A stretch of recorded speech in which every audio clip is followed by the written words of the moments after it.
Hello, everyone. Today, I wanted to share something which is in my mind from long time. So I am now Emmy Noether Group Leader, and our group is 2 years old. And now it's time for me to share with you some lessons I learned about supervision. So, firstly, the supervision I'm talking is as a group leader. It's very different. It's independent supervision. It's not about co supervision or collaborative supervision. It's really you and your students, which are registered with you. You are fully responsible, and eventually, everything which goes bad is your responsibility. So let's look at it. Okay, let me see. Um, so firstly, I would like to tell you about leadership principles. First principle here is that you are the sole responsible. Firstly, as as an Emmy Noether group leader or as a junior group leader, you are hiring students. So first thing I would really do is define separate project, separate responsibilities. For example, we have crystal growth and device fabrication lab. So one student is very much uh, well trained for crystal growth, and the other is more towards devices. In the end, they can share capabilities, of course, but the projects should be still have separate essence, because in the end they need to be able to define credit, ownership, and this should be defined early on, not later. Um, and I will really talk about that one should always imply to follow university rules. Second thing I wanted to tell is management practices. So um, one should define strategies in starts. So there should be review meetings every few months where you will define how the project is going and which direction it should go. Um, One has to really initially assess the skills of the students. For example, in my two students of Emmy Noether, one was good at crystal growth, has patience in defining crystals, doing this type of things. So I put him on that capability, and the other was more towards programming uh, and device analysis. So I define project towards that direction. So you have to give some skills and already evaluate clearly, because you need to have clear expectations and clear milestones. So um, one thing is they need to be responsible, and we need to be responsible also. Support does not mean that responsibility is removed. In the end, PhD students are responsible, should be self-driven also to complete the task. However, we need to provide proper guidance. Let me walk you through why I meant these points are so important. Firstly, let's talk about supervision disasters. Supervision disaster starts with ambiguity. So first, a disaster can be ownership. So it has to be clear who has done what did you expect, what will be the consequence, and unclear communication, whether it's polite or not polite, doesn't bring anything good. So let me tell you what lessons I have learned throughout. So what can be uh, problematic for me? It's very clear. I look too kind and too soft, and sometimes it is true. So I become too soft, and I think for that I now defined a system. So I have to follow certain protocols to keep things clear and to keep things in line. Um, So first, giving help without milestone. It happens very often that I uh, used to do it, but now I will show you that one need to follow a system and then these things can be avoided. Secondly, assuming students understand the consequences, this is very important to tell them the deadlines, the what will happen if the contract will not be renewed, what do you expect, what will be the consequence for not documenting things properly, or all these things. Um, Responsibility should be clear early on. So sometimes we do assume students know, but honestly, uh, clarity is better. Um, Second, one more thing which I sometimes forget is there should not be an open-ended support. It's not only about students, about independent supervision of the student, but also in collaborative projects. It's very important that support should not be open-ended. There should be some boundaries defined. Um, because help and supervision are not really the same thing. Supervision has to be guided with clarity and precision. So, what I would like to tell here is clarity is kinder than ambiguity. So, I now more and more try to practice to be clear and to follow rules. So, good supervision is making expectations, responsibilities, and consequences visible early on. And there is no other way around. One has to be really clear in supervising your students. So let me give you some examples.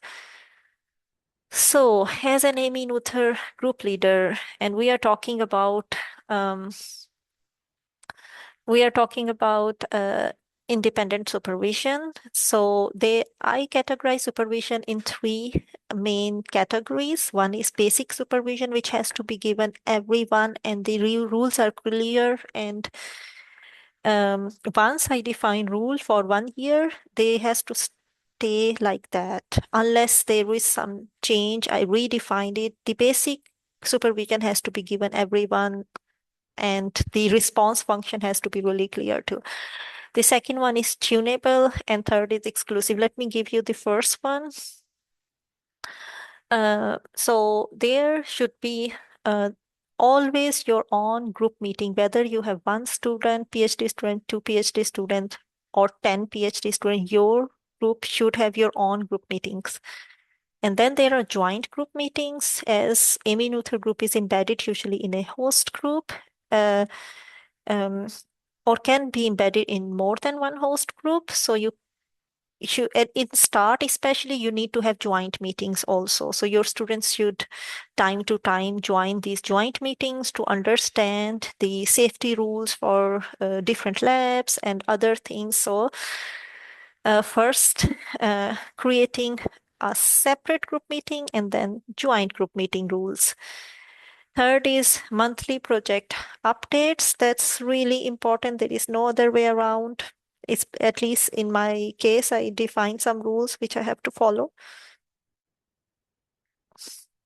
And there is one more thing which I introduce and I think it's good is um, talk and posters. So first year when my student joined, the poster was mandatory for both of them. So they should present a poster, then they know how to prepare and what is expected. So they attended DPG March meeting.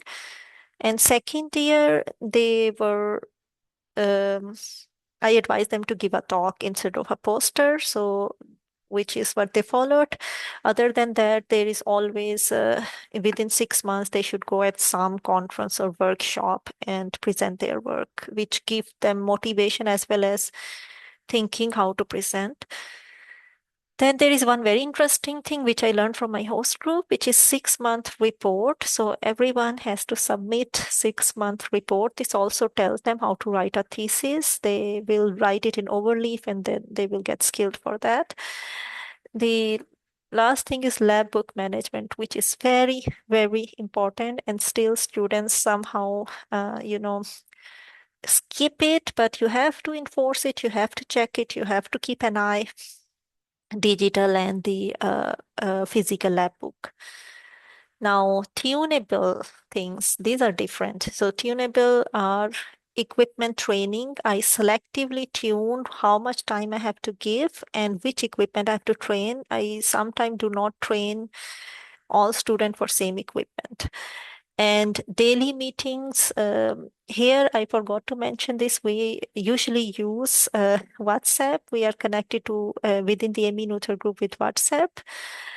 So any equipment problem, any special messages we exchange there. However, for official things or for long process, they should always follow the email or the normal channel. Um, daily meetings, I tune it depending on the project need. Collaborative meetings also, they don't have to necessarily attend every collaborative meeting. I tune it. Colloquiums, they are very independent, tuned depending on the need. Teaching skill, I also put in tunable because they should learn also some teaching skills. However, when, how much, and what type is tunable depending on the needs of the project as well as their on timeline and capability.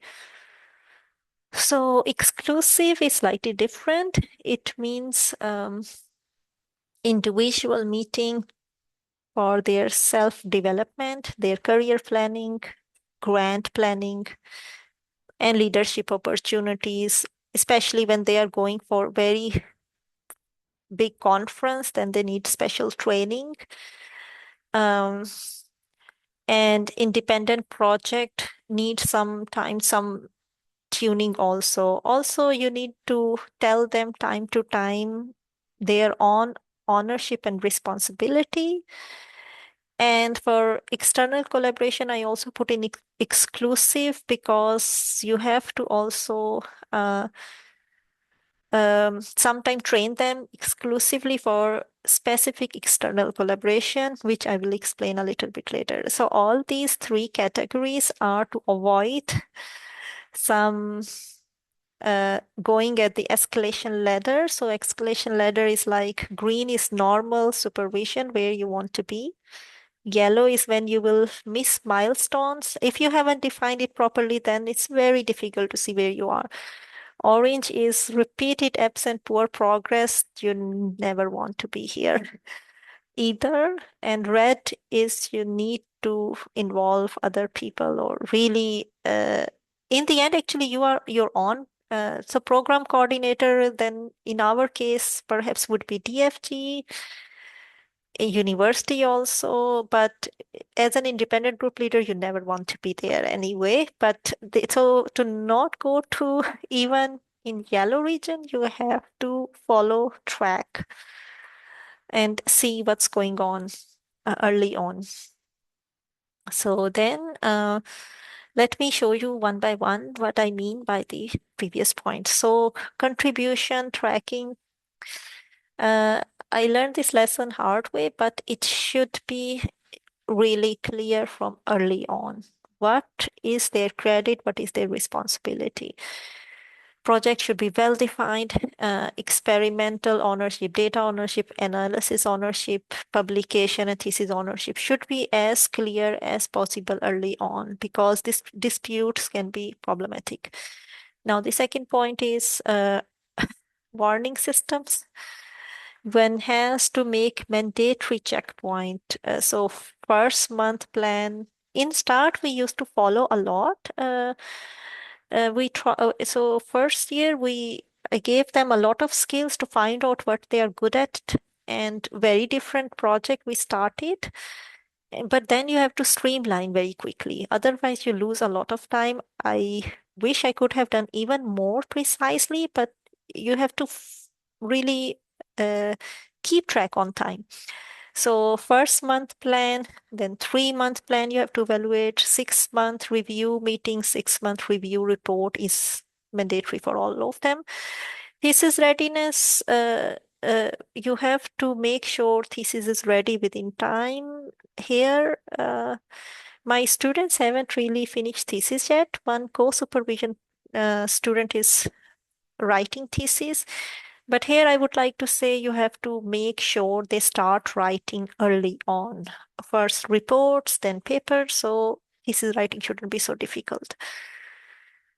So I'm happy that my students are already writing. They're even writing their first publication. So I'm very happy about it. So here is a supervision dashboard for each month, first month plan to 6 month plan. You need to know what is planned, what was completed, what was changed, what is next. So here still by keeping track, sometime we go out of a little bit out of the time window we planned, so you have to keep track of it. Now, third point, you might think it's not so important, but it's very important. Health issues and personal issues. So there are two categories. Supervisor responsibility is to listen, but we cannot really evaluate students' health. So for that, you should always refer to university procedures and always request documentation when required. Now, as a supervisor, we cannot evaluate any medical, psychological uh, uh, evaluation.